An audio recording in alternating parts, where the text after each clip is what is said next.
Ini sering ditemui Pak di biasanya di kehidupan ya, kalau misalnya single mom itu menitipkan anaknya itu kepada keluarganya. Nah itu yang biasanya terjadi. Iya bisa terjadi seperti itu kan. Jadi lama banget di single mom. Nah itu. Dengan cara seperti itu apakah efektif atau bagaimana Pak? Hanya dititipkan saja kepada keluarganya atau misalnya ibunya lah biasanya kayak gitu. Nenek. Benar ke orang tua kita. Iya betul. Kalau untuk sementara waktu oke lah.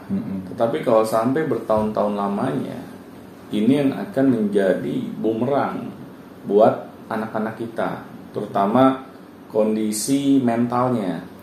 Karena kan yang kita ketahui ya, yang namanya anak gitu ya, kalau dititipkan kepada kakek maupun neneknya, pastinya kan mereka akan dimanjakan. Oh iya biasanya. Nah itu. Karena kakek dan nenek itu lebih sayang cucu daripada anak. Benar. Itu udah hukumnya sunatullah lah. Iya benar. Dan itu wajar. Saya nggak mau menyalahkan misalnya kakek neneknya kok sampai memanjakan anak kita gitu. Ya betul. Kok orang tua kita ini nggak ngerti gitu cara mendidik anak. Wah, kita jangan sampai mencela dengan kata-kata yang seperti itu gitu. Itu juga salah kita, kenapa kita titipkan gitu ke kakek neneknya. Seharusnya kan kita sadar yang namanya seorang kakek maupun nenek pasti sangat sayang sama cucunya. Dia malah sudah sangat merindukan sejak lama hadirnya seorang cucu. Jadi ketika cucunya sangat dimanjakan oleh mereka, ya itu wajar gitu. Kita jangan heran gitu. Iya, jangan aneh gitu. Jangan aneh. Nah, di sini kita sebagai orang tuanya malah harus sadar gitu. Janganlah kita menyusahkan gitu orang tua kita dengan kita menitipkan anak kita ke mereka gitu. Dari dulu orang tua kita urus kita, punya anak, anak itu dikasih gitu. Nah itu akhirnya kan kapan mereka istirahat gitu kan. Kita sudah jelas ini masalah kita gitu. Sampai kita menjadi seorang single mom atau single parent. Seharusnya kan kita berbenah diri gitu. Berbenah diri untuk segera mencari pasangan baru. Bukan kita terjebak di zona nyaman karena ada kedua orang tua kita yang siap menampung anak-anak kita. Support lah keluarganya support ya gitu. Iya mana ada sih misalnya kakek dan nenek gitu ya yang nggak mau ngurus cucunya. Pasti kan mereka akan senang hati tanpa kita suruh malahan. Nah, tetapi kita malah menjadikan itu asas manfaat gitu. Oh mumpung gitu kan, kakek neneknya baik, ya sudah saya titipkan saja. Saya jadi bebas untuk bisa mencari nafkah di luar. Nah ini kan jadi masalah tuh untuk mental anak-anak kita. Kalau dia terlalu lama gitu berada di zona yang nyaman. Karena kalau anak-anak kita bertahun-tahun dia memiliki keadaan yang seperti itu, akhirnya yang saya takut anak-anak kita ini tidak memiliki daya juang lagi gitu di dalam meraih impiannya. Karena ya bagaimana sih kalau anak sampai bertahun-tahun dimanjakan, pasti kan mereka akan kesulitan gitu. Pas mereka memiliki masalah, mereka seperti lari dari masalah. Karena segala masalah yang mereka hadapi selalu di take over sama kakek dan neneknya. Nah di sini kan akhirnya perkembangan jiwa anak-anak kita nih yang menjadi rentan di masa depan mereka. Nah kita sebagai seorang single mom ya harus sadar gitu. Kita harus segera mengubah keadaan ini.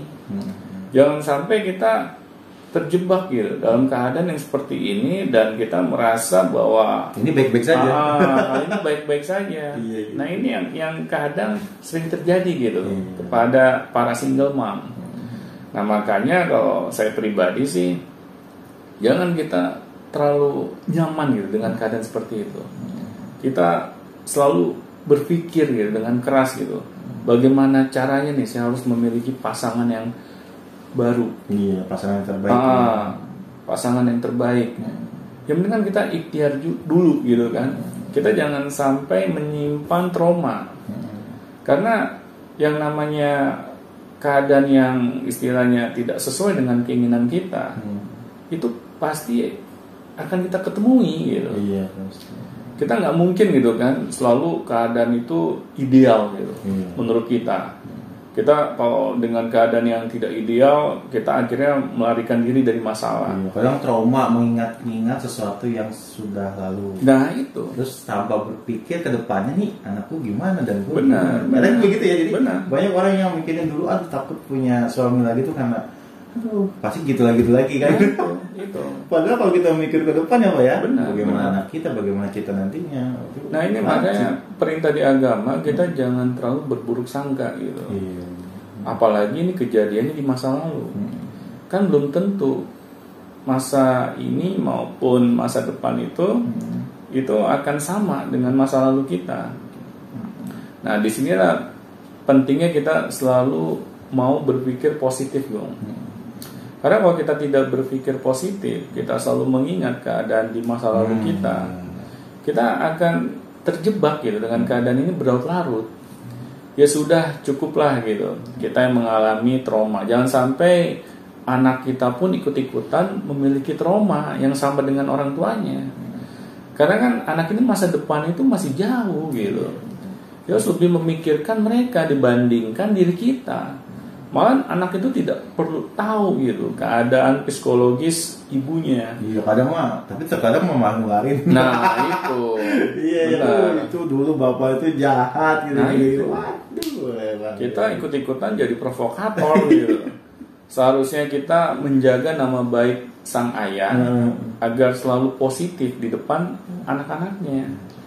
Karena apa? Karena kalau kita dengan entengnya gitu ya mengumbar aib mantan pasangan kita, akhirnya anak-anak kita menganggap ayahnya itu banyak celah gitu yang nggak patut dihormati. Nah coba bayangkan gitu, kalau misalnya kita semakin besar dan dia bertemu dengan ayahnya, langsung kira-kira apa yang ada di pikirannya? Iya, karena dari dulunya data negatif mulu kan itu dimasukin ya udah langsung marah atau apa. Benar, pasti akan membenci ayahnya. Iya, aktif.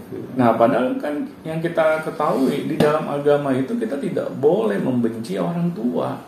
Meskipun kesalahan orang tua kita ini sangat besar gitu.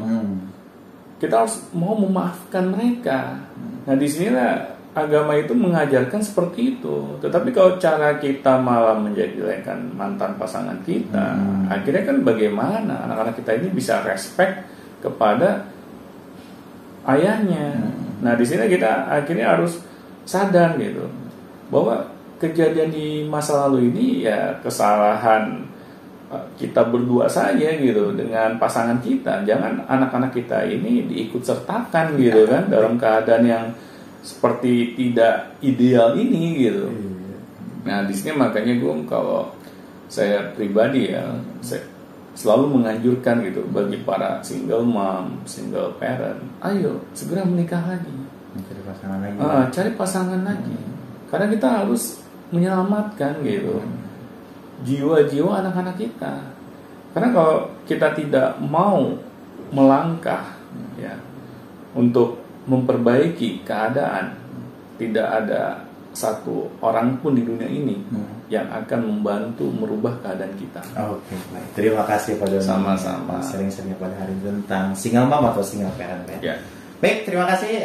Kalau misalnya teman-teman semuanya mau diceritakan, kalau misalnya ada pertanyaan juga silahkan langsung link deskripsi di bawah di Gmailnya, langsung saja email saja ke situ atau lewat WA Telegram silahkan langsung masuk grupnya saja. Atau mau sekedar ingin membaca-baca artikelnya, kita juga update tiap 2 hari sekali, langsung saja ada di beyondeducationblogspot.com. Baik, sampai jumpa di Beyond Education selanjutnya. Sampai jumpa teman-teman.